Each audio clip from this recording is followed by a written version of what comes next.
ইহুদি মহিলা শুনেছে জাকাত দিলে মাল বাড়ে। কি দিলে মাল বাড়ে? জাকাত দিলে মাল বাড়ে। ইহুদি শুনছে, তার ভিতরে ইয়াকিন পয়দা হয়ে গেছে, যদিও ইমান নাই, বেঈমান। ইহুদি বাসায় গেছে, বাসায় গিয়ে ইহুদি মহিলা সব মালগুলো 40 ভাগ করে 1 ভাগ দিয়া দিছে গরিব দুস্থদের মাঝে, অভাবীদের মাঝে। দেওয়ার পরে এই মহিলা চিন্তায় আছে, হায় হায়, না জানি আমার মাল কখন বাড়ে। কিছুদিন পরে, বেশ কিছুদিন হয়ে যায়, এই মহিলার একটা ব্যবসায়ী কাফেলা মদিনা থেকে সিরিয়ার উদ্দেশ্যে পাঠায়। আরো শত শত ব্যবসায়ী কাফেলা, তৎকালীন যুগে মানুষ উটের বহর নিয়ে ব্যবসা বাণিজ্য করত। তার ব্যবসায়ী মাল প্রায় 100 উট বহন করে সেই সিরিয়ার উদ্দেশ্যে ব্যবসায়ী কাফেলা রওয়ানা। হঠাৎ যেই দিন তাদের ফেরার কথা, মহিলার কানে আওয়াজ আসলো, হায় হায়, মরুভূমির ভিতরে দুঃস্ব বাহিনী, গাছের বাহিনী, ডাকাত দল ব্যবসায়ী কাফেলার উপর হামলা চালাইছে। আহারে, শুনতে পাইলাম সমস্ত ব্যবসায়ী মালপত্রগুলো লুণ্ঠন করে নিয়ে গেছে। এই মহিলা খবরটা পাইয়া মনে মনে ভাবতেছে, আমারও তো ব্যবসায়ী কাফেলা 100 উট বোঝাই করে মাল নিয়ে দেশের ভিতরে ওরা ইম্পোর্ট করতেছিল, ঢুকতেছিল। ডাকাত দলেরা সব মাল নিয়ে গেছে, অথচ মোহাম্মদ বলেছে জাকাত দিলে নাকি মাল বাড়ে, মাল নাকি হেফাজত করে। কোথায় মোহাম্মদের কথা তো সত্য রইল না। ওরা আসুক, আসার সঙ্গে সঙ্গে আমি মোহাম্মদের কলারটা ধরে টান দিয়া বলবো, মোহাম্মদ, তুমি না বলেছিলা জাকাত দিলে মাল বাড়ে, কই আমার তো সব মালগুলো লুণ্ঠন করে নিয়ে গেল। এই রকমের মনে মনে প্ল্যান করতেছে, কল্পনা করতেছে। কিছুক্ষণ পরে ওই মহিলা শুনতে পায় বাড়ির চতুর্দিকে উটের হ্যানহানানি, উটের আরে 1টা 2টা না 70টা উট বোঝাই কইরা যেই ব্যবসায়ী কাফেলা মিশর থেকে রওনা করছিল, সিরিয়া থেকে, ওই ব্যবসায়ী কাফেলা 70টা, এই বাবা 100টা উট বহন করে ব্যবসায়ী পণ্য নিয়ে ওরা সহি সালামতে তার বাড়ির ভিতরে পৌঁছায় গেছে। সুবহানাল্লাহ। মহিলা জিজ্ঞাসা করতে যে, কি রে, শুনলাম, খবর পাইলাম পুরা মদিনায় রটায় গেছে, ব্যবসায়ী কাফেলা নাকি ডাকাতদের কবলে পড়েছে। কিরে, তোরা কি কবলে পড়স নাই? কয়, জি ম্যাডাম, শোনেন, আমরা যখন ওই মরুভূমির ভিতরে ঢুকবো বাপ, হঠাৎ করে আমাদের চাক্কা পাঞ্চার বোঝেন নাকি, তখন তার চাক্কা ছিল না, তার মানে উট, আমাদের উট হঠাৎ করে গর্তের ভিতরে উটের পা পড়ে যায়। আমার যে আমির উটটা ছিল, সামনের উটটা, আর দেখবেন উট হলো মরুর জাহাজ, সামনের উট যেদিকে যায় যা করে, পিছনের উটগুলো তা করে। সামনের উটের পা যখন গর্তের ভিতরে পড়ে যায়, বা আমার আমির উটটা, নেতা উটটাও পড়ে যায়, পড়ার সঙ্গে সঙ্গে পিছনের সমস্ত 199টা উট ওরাও জায়গার মধ্যে বৈশা যায়। সুবহানাল্লাহ। সব বসে গেছে। আমিও দেখলাম উট দাঁড়াইতে বলি, উট দাঁড়ায় না, ওরা বসে আছে। ডাকাতির হই হুল্লার আওয়াজ পাওয়া যায়। আমরা যদি আরেকটু সামনে যাইতাম, ডাকাতদের কবলে পড়ে যাইতাম। কিছুক্ষণ পরে দেখি স্বেচ্ছা আবার উট দাঁড়াইতেছে, সামনের দিকে হাঁটতেছে। কসম আল্লাহর, আমরা ওই পথ দিয়ে এসেছি, ডাকাত দল আমাদেরকে একটা নজরেও কোনোদিন দেখতে পায় নাই। চিৎকার মেরে কন্যা আল্লাহু আকবার। তাইলে বলেন, জাকাত দিলে সম্পদের হেফাজতকারী হয় কে? আরো জোরে বলেন না কে? আর জাকাত দিবি না, তোর সম্পদ মেডিকেল খাবে, তোর সম্পদ থানা খাবে, তোর সম্পদ কিডনিতে যাবে, তোর সম্পদ ডায়াবেটিসে যাবে, তোর সম্পদ বাবা আপদে কুপদে নষ্ট হয়ে যাবে।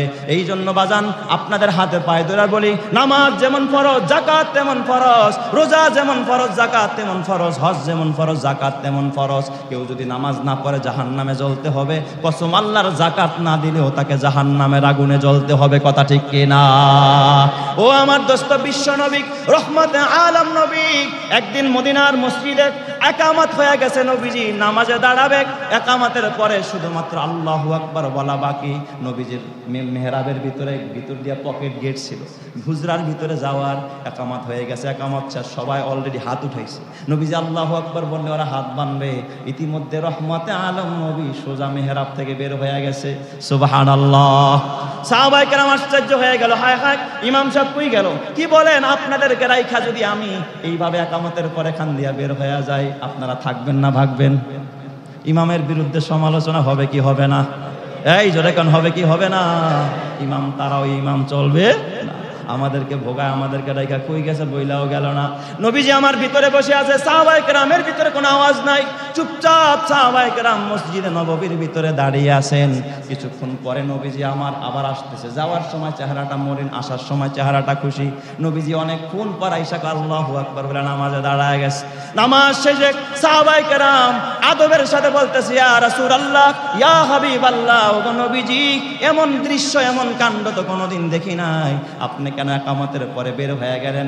নবীজি আমার কয়, সাহাবীরা তোমরা জানো না, শোনো, আমি যখন নামাজে দাঁড়াইছি, আমার হঠাৎ নামাজে দাঁড়াইছি, এখনো তাকবীরে তাহরিমা বাদি নাই, মনে পড়ে গেল আমার বালিশের নিচে কে যেন একটা স্বর্ণ মুদ্রা দিয়েছে, ওইটা এখন আমার ঘরে পড়ে আছে, আমি দান করি নাই, আমার গরিবদের দেই না, এখনো রুমে পড়ে আছে, আমি জানি না। আমি নামাজের মধ্যে দাঁড়ায় বলবো, ইয়াকা না'বুদু ওয়া ইয়াকা নাস্তাইন, আল্লাহ তোমারই ইবাদত করি, তোমার কাছে সাহায্য চাই।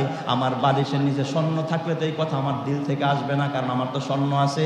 এই জন্য আমি এই কথা যেন বাস্তবে রূপান্তর করতে পারি, এই জন্য নামাজের আগে আমি ওই স্বর্ণটা আল্লাহর রাস্তায় দিয়া তারপরে আমি নামাজে দাঁড়াইছি। চিৎকার মেরে কন্যা আল্লাহু আকবার।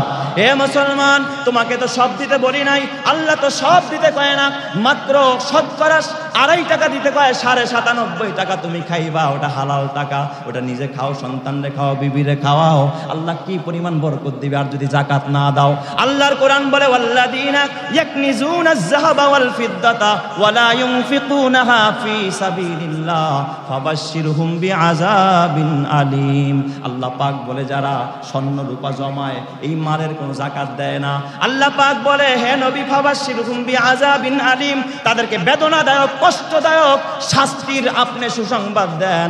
আল্লাহ পাক এখানে বিদ্রুপ কইরা, ঠাট্টা কইরা বলতেছে সুসংবাদ। বলেন তো, আযাবের সুসংবাদ হয় না দুঃসংবাদ? আযাবের হয় দুঃসংবাদ, আল্লাহ কয় সুসংবাদ দেন, আযাবের সুসংবাদ। কি সুসংবাদ? আল্লাহ পাক নিজেই আযাবের শাস্তির ধরনটা আল্লাহ নিজেই বললেন। আল্লাহর কোরআন মিথ্যা না। রমজান মাসে মুসলমান কোরআন দিয়া জীবনটা সাজাও। ইসলামের 5টা বুনিয়াদ না মানলে তুমি খাঁটি মুসলমান হইতে পারবা না। তুমি যদি যাকাত না মানো, তুমি যদি রোজা না মানো, হজ না মানো, নামাজ না মানো, এ মুসলমান, তুমি কিন্তু ঈমান না আনলে খাঁটি মুসলমান হইতে পারবা না। খুব ভালো করে বোঝো মুসলমান। আল্লাহর নবী, রহমতে আলম নবী, আল্লাহ পাক কোরআনের ভিতরে আযাবের ধরনটা বলে দিলেন, ইয়াউমা ইউহমা আলাইহা ফি নারি জাহান্নাম। এই তার সব সম্পদগুলোকে পাশা বানানো হবে, পাশা আপনার বার বানানো হবে। যেমন স্বর্ণ গলায়া দেখবেন মানুষ বার বানায়, স্বর্ণের বার। সব সম্পদ, গাড়ি বাড়ি, নারী, টাকা পয়সা, ব্যাংক ব্যালেন্স, সবগুলোকে আল্লাহ পাক এরকমের স্বর্ণের খান্ডার মতো বানানো হবে। ইয়াউমা ইউহমা আলাইহা ফি নারি জাহান্নাম। আপনারা দেখছেন কর্মকার যারা লোহা দিয়া এ বাবা দাও কাচি খুন্তি বানায়, আগুনের ভিতরে পড়ে লাল টকটকে বানায় ফেলায়। আল্লাহ পাক আমি জাহান্নামের আগুনের ভিতরে ওই স্বর্ণের বারগুলোকে আমি গরম দিব, আমি লাল বানাবো। ইয়াউমা ইউহমা আলাইহা ফি নারি জাহান্নাম। জাহান্নামের আগুন কত বড় ভয়াবহ আগুন, ওই আগুনের ভিতরে আমি সবগুলো গরম দিব, লাল টকটকে বানাবো। ফাতুকুয়া বিহা জিবাহুম। আল্লাহ কয় সর্বপ্রথম আমি ওই গরম উত্তপ্ত আঙ্গারটা আমি তোর কপালের ভিতরে লাগায়া দিব। ইয়াউমা ইউহমা আলাইহা ফি নারি জাহান্নাম ফাতুকওয়া বিহা জিবাহুম। এ বাবা, আল্লাহ কপালের উপরে লাগা দিবে, ওয়া জুনুবুহুম তার পাজরে লাগায়া দিবে, ওয়া জুহুরুম পিঠের মধ্যে লাগায়া দিবে। এমন কোন অঙ্গ নাই যে অঙ্গের ভিতরে আল্লাহ পাক এটা লাগাবে না। লাগায়া দিয়া বলবে ফাজুকু বিমা। আল্লাহ পাক বলবে ইয়াউমা ইউহমা আলাইহা ফি নারি জাহান্নাম ফাতুকওয়া বিহা জিবাহুম ওয়া জুনুবুহুম ওয়া জুহুরুহুম হাযা মা কানাজতুম লিআনফুসিকুম। কয় এটার জন্য এত কষ্ট করছিলি, মাথার ঘাম পায়ে ফেলেছিলি, মিথ্যা কথা বলছিলি, গরিবরে মারছিলি, অন্যায় করেছিলি, নেক ফাজুকু আজকে আস্বাদন কর। তোর সম্পদ এটা তোর 5 তালা, ওটা তোর 7 তালা, ওটা তোর গাড়ি, ওটা তোর বাড়ি, এটা তোর সম্পদ, এটা তোর ব্যাংকের টাকা। ফাতুকওয়া বিহা জিবাহুম ওয়া জুনুবুহুম ওয়া জুহুরুহুম হাযা মা কানাজতুম লিআনফুসিকুম ফাজুকু মা কুনতুম তাকনিজুন। এটা তোর ওই উপার্জিত সম্পদের শাস্তি, তুই আজকে আস্বাদন কর। বলেন তো এই আযাব গ্রহণ করার মতো শক্তি আর ক্ষমতা কারো আসেনি? আরো জোরে কান আসেনি? কারো নাই বাজান। এই জন্য যাকাত দিতে হবে, মালের যাকাত দিবেন। রমজানে বেশিরভাগ মানুষ, ম্যাক্সিমাম মানুষ যাকাত দেয়। থোকা পাশা যাকাত দেওয়ার দরকার নাই। মন চাইছে 2000 দিয়া দিয়েছেন, কসম আল্লাহর ওই যাকাত কবুল হবে না। আপনি হিসাব করবেন, পাই টু পাই যাকাত দিবেন। আপনার মালের ভিতরে বরকত দিবে কে? আরো জোরে বলেন না কে? আল্লাহ পাক এই পবিত্র রমজানের পবিত্রতা রক্ষা করে আমরা ইসলামের 5টা বুনিয়াদকে আঁকড়িয়ে ধরে যাকাতের বিধান আমরা পালন করে দারিদ্র বিমোচনে দেশের সমৃদ্ধির জন্য যেন আমরা কাজ করতে পারি। আল্লাহ সবাইকে তৌফিক দান করুক। সবাই বলি আমিন।